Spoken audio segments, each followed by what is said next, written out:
ഇത് മാസ് മോട്ടോഴ്സിൽ നിന്നാണ് നമ്മുടെ ഹോണ്ട ഡിയോ വണ്ടി വർക്കിന് കയറ്റിയിട്ടുണ്ട്. അതിന് മെയിനായിട്ട് നമുക്ക് പറഞ്ഞ കംപ്ലയിൻറ്റ് ഒന്ന് ആക്സിലേറ്റർ റേസിംഗ് ഉണ്ടായിരുന്നു. പിന്നെ അതേപോലെ തന്നെ ബാക്ക് ടയർ ഇടയ്ക്ക് എയർ കുറഞ്ഞ കംപ്ലയിൻറ്റ് പറഞ്ഞിട്ടുണ്ടായിരുന്നു. നിലവിൽ നമുക്ക് ഈ മോഡൽ വണ്ടിക്ക് വരുന്നത് ട്യൂബ്ലെസ് ടയറാണ് നമുക്ക് വേണ്ടത്. ഇതുമേ ഇപ്പം നിലവിൽ പഞ്ചറായതുകൊണ്ട് തന്നെ ട്യൂബാണ് ഇട്ടേക്കണേ കേട്ടോ. അപ്പോൾ നമ്മൾ അതിനിപ്പോൾ ട്യൂബ്ലെസ്സിലേക്ക് കൺവേർട്ട് ചെയ്യാൻ പറ്റില്ല. നമുക്ക് ടയർ മാറ്റണ സമയത്താണ് ഇനി കൺവേർട്ട് ചെയ്യാൻ പറ്റുള്ളൂ.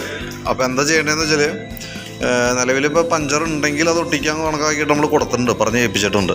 പിന്നെയെന്ന് പറഞ്ഞു കഴിഞ്ഞാൽ ടയർ ഇടയിൽ കൊടുത്തിട്ടുണ്ട്. പിന്നെ ആക്സിലേറ്ററിൻ്റെ കേബിളാണ് നമുക്ക് കംപ്ലയിൻറ്റ് കാണിച്ചിരുന്നത്. അപ്പോൾ ആക്സിലേറ്റർ കേബിൾ നമ്മൾ മാറ്റി പുതിയത് സെറ്റ് ചെയ്തിട്ടുണ്ട്. പിന്നെ ബ്രേക്കിൻ്റെ കേസൊക്കെ ഒന്ന് ചെക്ക് ചെയ്തിട്ടുണ്ട്. അതായത് ബ്രേക്ക് കുറവ് കാര്യങ്ങളൊക്കെ. അപ്പോൾ ടയറിൻ്റെ ഫ്രണ്ടും ബാക്കും ടയർ എയർ കാര്യങ്ങളൊക്കെ കറക്റ്റ് ചെയ്ത് ക്ലിയർ ചെയ്ത് സെറ്റ് ചെയ്യാം. പിന്നെ അതേപോലെ തന്നെ ഇവിടെ വന്ന ഈ മിററിൻ്റെ ഭാഗം അത്യാവശ്യം ലൂസായിട്ട് ഇടുന്ന് കാണിക്കേണ്ടതാണ്. അപ്പോൾ അത് ക്ലിയർ ചെയ്തിട്ടുണ്ട്. അതേപോലെ തന്നെ എൻജിൻ ഓയിൽ ചെക്ക് ചെയ്തിരുന്നു. ഓയിൽ വലിയ കുഴപ്പമില്ല, നല്ല ഓയിലാണ്. അപ്പോൾ അതുകൊണ്ട് തന്നെ ഓയിൽ വേറെ മാറ്റിയിട്ടൊന്നുമില്ല, ലെവല് കാര്യങ്ങളൊക്കെ ഉണ്ട്. അപ്പോൾ തൽക്കാലം അത് ആ രീതിയിൽ തന്നെയാണ് നമ്മൾ ചെയ്യുന്നത് കേട്ടോ. അപ്പോൾ അതിൻ്റെ ഒരു എസ്റ്റിമേറ്റ് നോക്കിയിട്ട് ഞാൻ പറയാം. പിന്നെ അതേപോലെ തന്നെ നമുക്ക് സർവീസിൻ്റെ ടൈമിലേക്ക് ആയിക്കൊണ്ടിരിക്കുന്നുണ്ട്. അപ്പോൾ നമുക്ക് ഇടയ്ക്ക് എപ്പോഴെങ്കിലും ഇപ്പം നിലവിൽ വണ്ടികൾ ബുക്കിങ്ങിലാണ് സർവീസ് എടുക്കുക.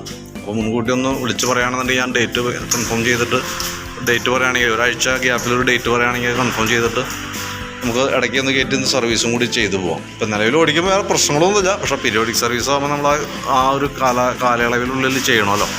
അപ്പോൾ ആ സർവീസാണ് ഉദ്ദേശിച്ചത് കേട്ടോ. ബാക്കിയത്തെ വർക്കൊന്ന് കംപ്ലീറ്റ് ചെയ്തിട്ട് അതിൻ്റെ ഡീറ്റെയിൽസ് ഞാൻ വൈകിട്ട് വരുമ്പോൾ കൊണ്ടുവരാൻ തരും കേട്ടോ. അത് നോക്കിയിട്ട് ഇപ്പോൾ ഈ പറഞ്ഞ രീതിയിലുള്ള വർക്ക് കംപ്ലീറ്റ് ചെയ്തേക്കാം. ഓക്കെ.